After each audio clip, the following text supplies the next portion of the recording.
Put out some classic. Put out some singles.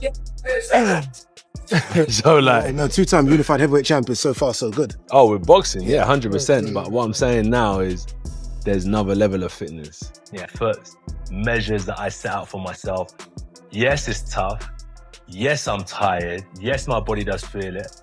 As much as I want to win, when I see someone around me that wants to win just as much as me, give me motivation. I'm the one on the battlefield and I'll go out and conquer so I can bring harvest back to my team.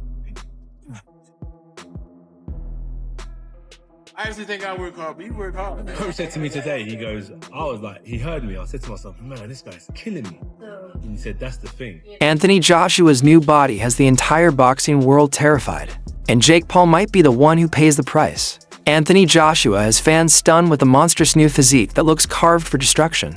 Leaner, sharper, and more explosive than ever. AJ's transformation has taken over the boxing world, sending a chilling warning straight to Jake Paul from those granite-cut shoulders to the explosive stance that reminds everyone of his prime championship days. Joshua's new look isn't just for show. It's a threat. The only way we're gonna win a 12-round fight is if you push yourself in the gym. So, yeah, that's what I like about the world-class boxing gym. Everyone says they want to be a world champ, but people are not willing to do what it takes to become a world champ.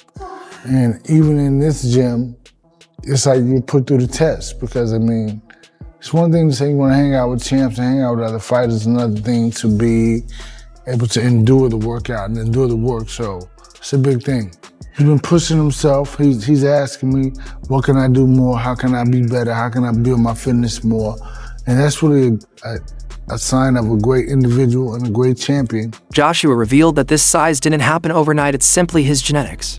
All he does is put in the work. He explained that when his natural power is fully activated through training, it becomes dangerous for anyone standing across the ring. And with Jake Paul next in line, Joshua made one thing clear. This isn't extra muscle. This is unleashed muscle. And that could spell real trouble the moment he lets his hands go. Work. So, even though I'm big, this is just genetics. Right, definitely, yeah. It's not like I spend hours in the gym, like lifting. You can't run 10 miles and only spar 4 rounds. You have to run 4 miles and spar 10 rounds. Yeah, like what I'm trying to say is gym work's important with your coach. All this stuff is just the core stuff. This stuff is just the extra add-ons that you're gonna get.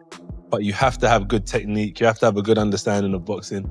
Like, that's your muscle, your brain. That's what a coach is gonna train you mostly. Like, he wants to train this. And if you've got that at its strongest, yeah, I feel like you'll be good. Yeah, and so far, so Jake Paul openly admitted the massive size difference between him and Joshua.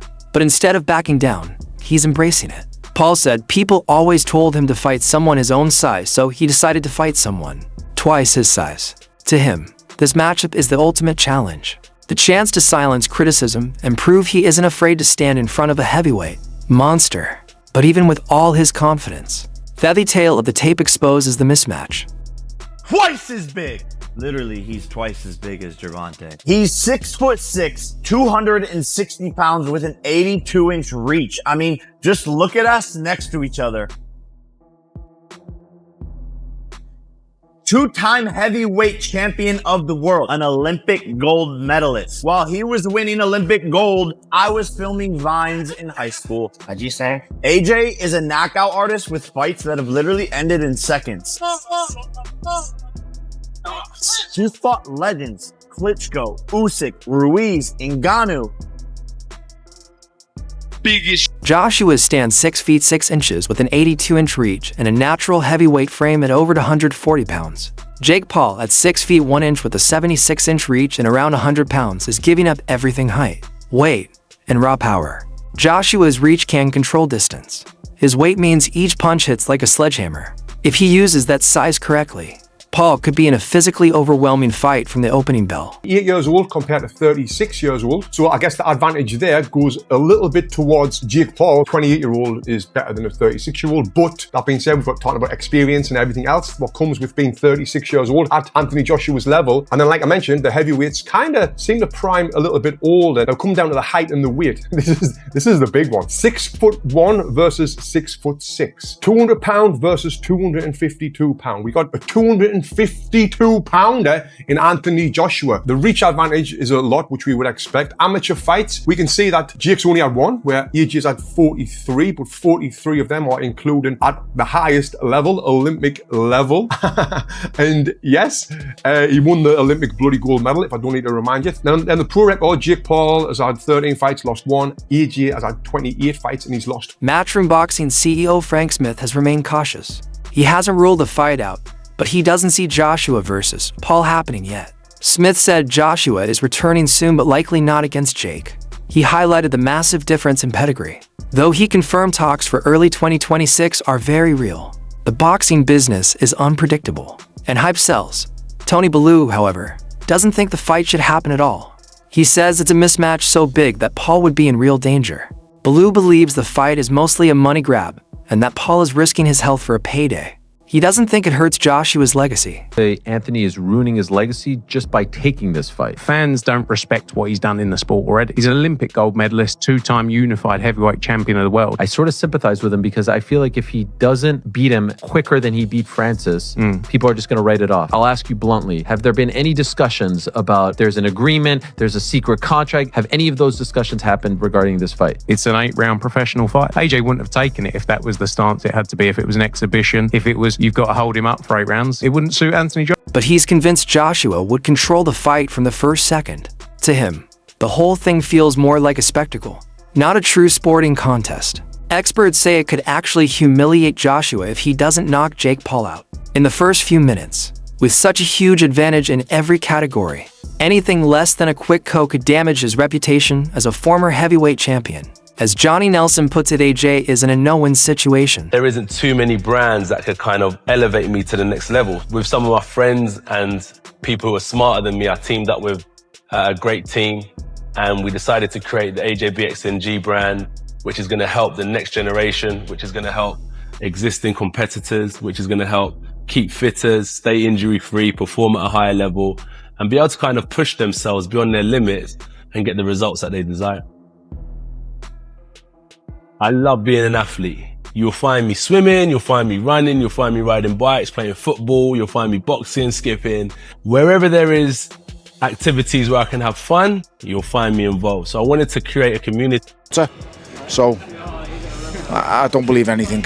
Until they're in the ring together, I don't believe nothing.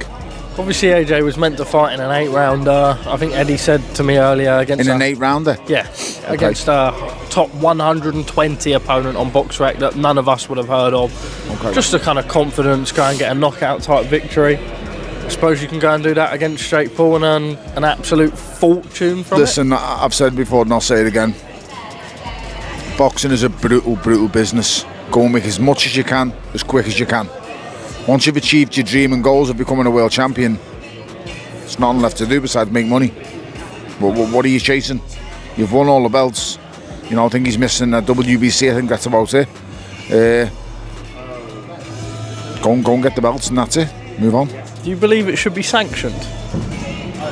What I believe doesn't matter. No, but I'm just curious. What I believe doesn't matter because some governing body will. Of course. Or some sanctioning body will. Of course. Some the Florida State organisation. Yeah, absolute maniacs. But you know, that's another argument. That's another cause. It's like the one I heard Chris Eubank Senior talking about on the radio the other day.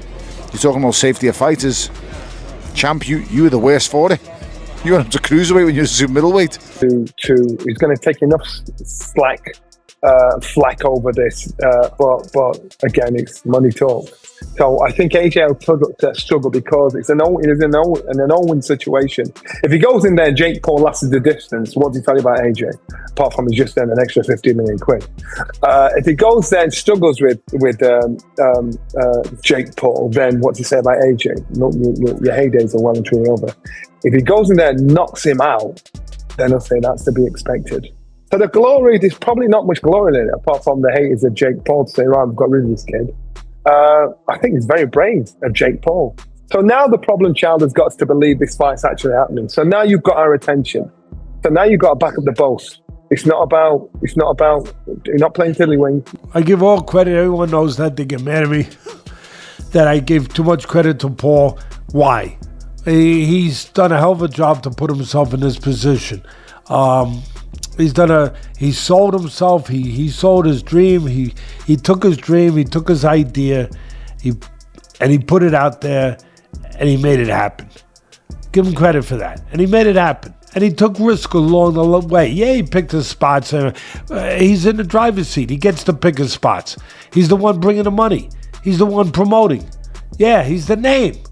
He made himself that, coming from where he came from, with all his followers and the whole thing, and just the uniqueness of what he was doing. But he has learned along the way. He's not a top guy yet. No, I don't know that he ever will be. He didn't have that amateur background. And marketed himself better than most professional fighters. But when it comes to elite level boxing, Nelson isn't convinced. He says Paul is a good domestic level fighter who earns world champion money without climbing the traditional ladder.